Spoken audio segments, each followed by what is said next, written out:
हिंदुस्तान के प्रत्येक व्यक्ति ने जीवन में कभी ना कभी टाटा के आइटम का प्रयोग जरूर किया है।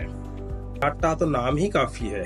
हिंदुस्तान के आम आदमी की जिंदगी को आसान, आरामदायक और खुशहाल बनाने के लिए टाटा हर भारतीय के लिए कुछ ना कुछ कार्य करता ही रहता है। एक आम आदमी के जीवन की शुरुआत सुबह उठते ही चाय की चुस्की के साथ होती है, जो कि टाटा की चाय का स्वाद ही आपके एहसास के लिए बना है। फिर हर गृहिणी की पसंद टाटा नमक, जो देश का नमक कहलाता है, हर घर में पाया जाता है। सारा परिवार जब टीवी पर कार्यक्रम देखते हैं तो टीवी टाटा स्काई के माध्यम से ही चलता है। आपको कहीं सफर करना है तो टाटा की गाड़ियां, घर बनाना है तो टाटा के सरिये, सामान का आवागमन करना है तो टाटा के ट्रक। इस प्रकार टाटा प्रत्येक भारतीय की जिंदगी का एक अहम हिस्सा है। सरकारों ने भी रोडवेज की बसें टाटा द्वारा ही बनाई जाती हैं। अगर हवाई जहाज का सफर करना है तो एयर इंडिया भी अब टाटा की ही है और शुरुआत में भी टाटा की ही थी। टेक्नोलॉजी के क्षेत्र में भी टाटा कंसल्टेंसी, रोजगार उपलब्ध कराने के मामले में भी टाटा सबसे आगे। आम आदमी या तो सरकारी नौकरी चाहता है या टाटा की, जो कि एक विश्वसनीय नौकरी मानी जाती है। टाटा का कोई भी उत्पाद या सर्विस विश्वसनीयता की प्रतीक मानी जाती है। भारत का प्रत्येक व्यक्ति टाटा पर भरोसा करता है और टाटा को एक आदर्श और देशभक्त व्यापारिक प्रतिष्ठान मानता है।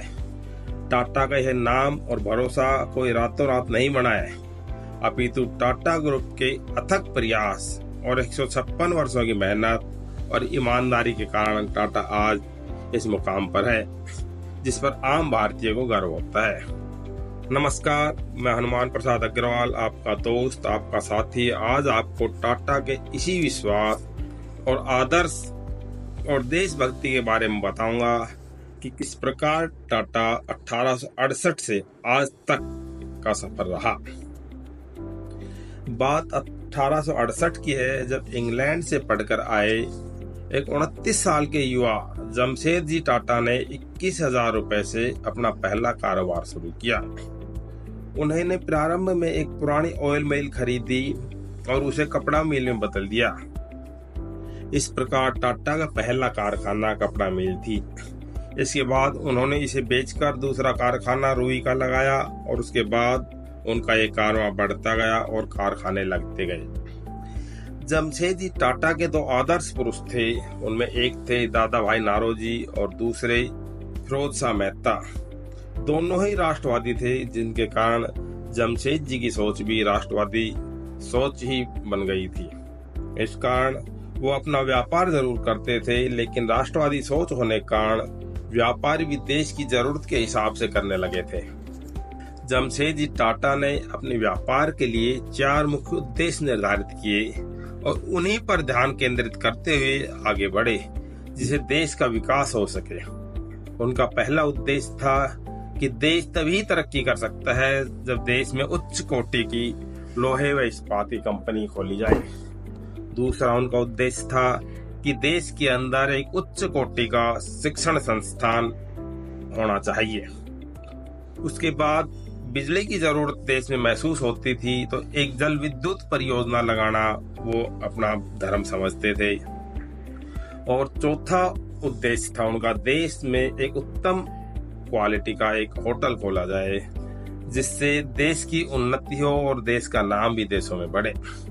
ये चारों ऐसे उद्देश्य थे जिससे देश की प्रगति का निशान निर्धारित होता था। जमशेदजी अपने जीवन काल में केवल एक ही कार्य पूरा कर पाए, लेकिन नींव चारों के रख गए। एक काम पूरा किया, वो था मुंबई में ताज होटल का निर्माण, जिसकी कहानी भी बड़ी रोचक है। सन 1896 की बात है, जब मुंबई के होटल वाटसन में भारतीय होने के कारण जमशेदजी को प्रवेश करने की अनुमति नहीं मिली और होटल के बाहर तख्ती पर लिखा था, ये वाक्य था कि भारतीय और कुत्ते होटल के अंदर आना मना है।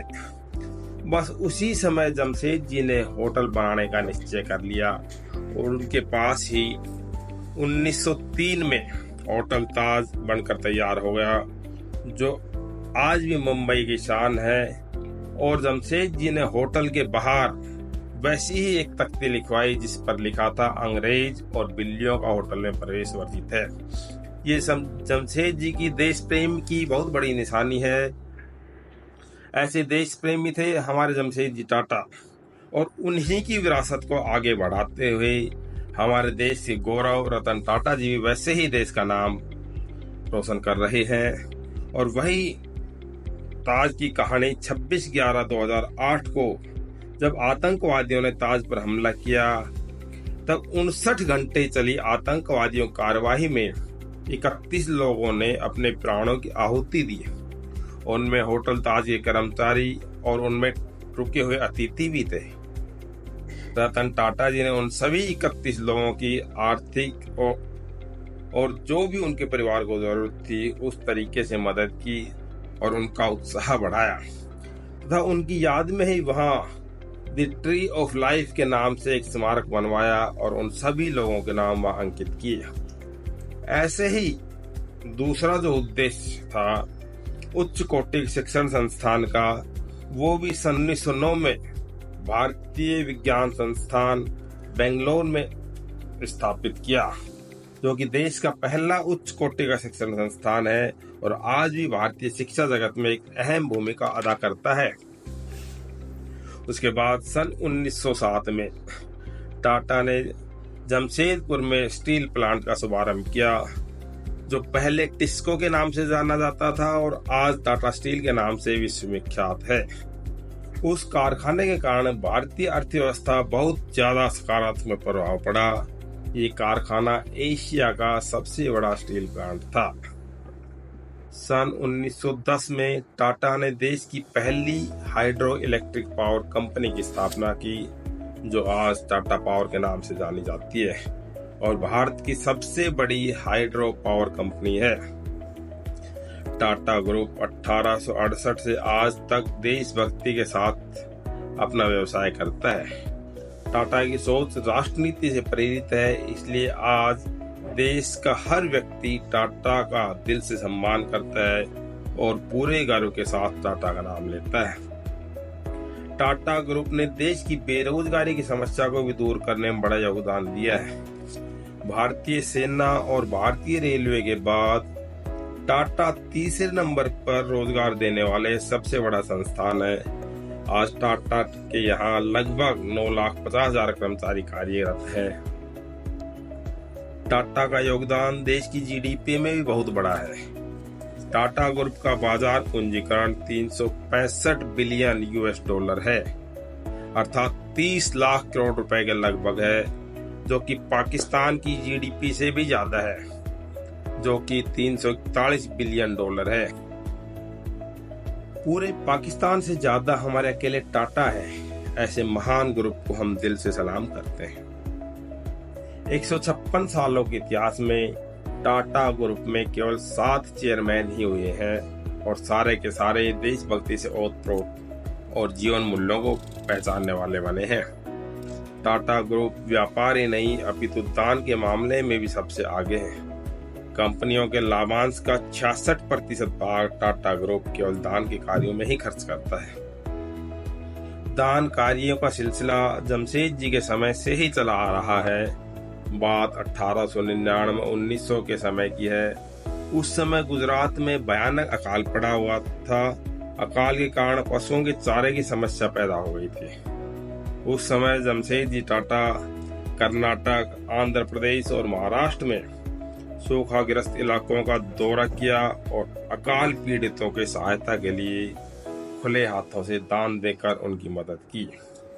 गुजरात के साणंद में गौशाला में चारे के लिए उस समय 1,000 रुपए का दान दिया। और अभी भी कोरोना काल में रतन टाटा जी ने कोरोना पीड़ितों की सहायता सरकारी कोष में खुले हाथ से दान दिया। और कोरोना काल में ही भारतीय गौरव की निशानी नई संसद का निर्माण टाटा ने किया।